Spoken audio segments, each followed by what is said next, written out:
अस्सलाम वालेकुम। या मदद जीअं त मां मुमताज़ मोलाई जी ॿी घरवारी ज़रीना मूंसां इंसाफ़ कयो वञे। मुंहिंजी ॿ न्याणियूं आहिनि।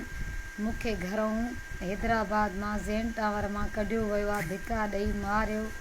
उनजो पुटु रमीज़ चांडे मूंखे मारियो आहे ऐं उनजो पुटु जेको आहे सो ड्रग्स कंदो आहे, हीरोइन पीअंदो आहे। मुंहिंजी धीअ खे बि ड्रग्स कराईंदो आहे, हुको पीआरींदो आहे, नशा कराईंदो आहे, उन सां ग़लति कमु कंदो आहे। मूं वटि एसी ताणी उन जा वीडिया पिया आहिनि।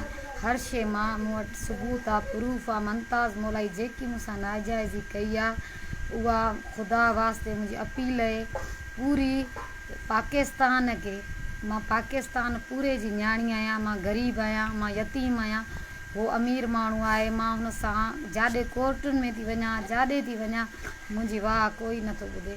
मां हिकु यतीम माई आहियां।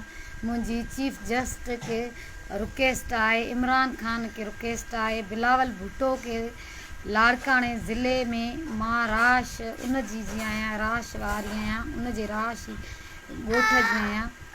जेको आहे सो मूंखे महिरबानी करे मूंसां मदद कई वञे। मूंसां ॾाढो ज़ुल्म थियल आहे, ॾाढो ज़ुल्म करे थो मुमताज़ मोलाई। हिनमहिल मूंखे न घर आहे, न मूंखे तड़ आहे, न मूंखे कुझु बि आहे।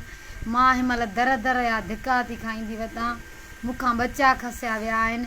मुमताज़ मोलाई जी ॿी घरवारी मां ज़रीना फ़कीरियाणी, मां सां मदद कई वञे। मां लाड़काणे ज़िले खे DIG इरफान बलोच जेके बि आहिनि DSP एसपिन खे रिक्वेस्ट आहे मुंहिंजी त हीअ मां ग़रीब जी वाह कई वञे। मुंहिंजी मां कोर्टुनि ताणी नथी पुॼी सघां, मां इन्हनि ताणी नथी पुॼी सघां। मूं वटि हिनमहिल खाइण जे लाइ हिकु रुपयो बि न आहे। मां मुमताज़ मोलाईअ सां नथी विड़ी सघां, मां ग़रीब आहियां।